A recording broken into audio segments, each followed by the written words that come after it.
জগন্নাথ প্রিয়া, হ্যাঁ বলো। মকর সংক্রান্তি এবং ষটতিলা একাদশী একই সাথে পড়েছে, এক্ষেত্রে কি করণীয়? অবশ্যই আমাদেরকে আগে একাদশী ব্রত পালন করতে হবে। অর্থাৎ এই মকর সংক্রান্তি বা পৌষ সংক্রান্তিতে আমাদের বাঙালিদের বা সনাতন ধর্মাবলম্বীদের বাড়িতে পিঠা পায়েসের বিশেষ আয়োজন করা হয়। কিন্তু এদিন যেহেতু ষটতিলা একাদশী ব্রত, তাই অবশ্যই আমাদেরকে একাদশী ব্রত আগে করতে হবে। আপনারা চাইলে পায়েস হিসেবে সাগুর পায়েস তৈরি করে দিতে পারেন, বা সাগু দিয়ে আপনারা চাইলে পিঠা বা অন্যান্য কিছু তৈরি করতে পারেন। এবং একাদশীর যে সকল মিষ্টান্ন তৈরি করা যায় সেগুলো শুধুমাত্র তৈরি করে আপনারা সেদিন ভগবানকে ভোগ দিতে পারবেন।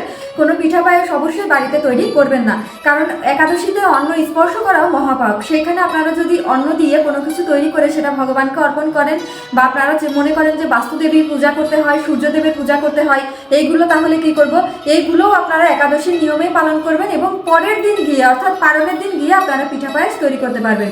এই দিন শুধুমাত্র আপনারা তিল দান করতে পারবেন, এবং তিল দ্বারা যদি কোনো কিছু তৈরি করতে চান, যেরকম নাড়ু বানানো যায়, সেইগুলো করে আপনারা ভগবানকে অর্পণ করতে পারেন এবং নিজেরাও তিল ভক্ষণ করতে পারবেন। এবং ষটতিলা একাদশী ব্রতের মাহাত্ম্য এবং তিল দ্বারা যে 6টি কাজ করতে হবে সেই বিষয় নিয়ে আমার আলাদা 2টা ভিডিও দেওয়া আছে, আপনারা অবশ্যই দেখে নেবেন। তবে বারবার বলছি, এদিন অবশ্যই সকলে একাদশী ব্রত পালন করবেন। কেউ পিঠা পায়ে সেইগুলো করা থেকে বিরত থাকবেন, কারণ এটা মহা অপরাধ। এমনকি আপনার সংসারে আপনি যে উন্নতির জন্য বা সুখ শান্তির জন্য যেটা করতে যাচ্ছিলেন এই ব্রতটা, সেখানে বরং আপনার বিপরীত হবে, অর্থাৎ আপনার পাপ বৃদ্ধি হবে। তাই অবশ্যই সকলে একাদশী ব্রত পালন করবেন এবং অপরকে এই ভিডিওটা শেয়ার করে জানিয়ে দিবেন যে মকর সংক্রান্তি এবছর বলতে গেলে 19 বছর বা 20 বছর পরে পরে এরকম একটা তিথি পড়ে যে শুধুমাত্র এরকম একাদশী সহকারে মকর সংক্রান্তি পড়ে। তাই এই বছরের এই মকর সংক্রান্তিটা কিন্তু অত্যন্ত গুরুত্বপূর্ণ। অবশ্যই সকলে একাদশী ব্রতের মাধ্যমে এটা উদযাপন করবেন। হরে কৃষ্ণ।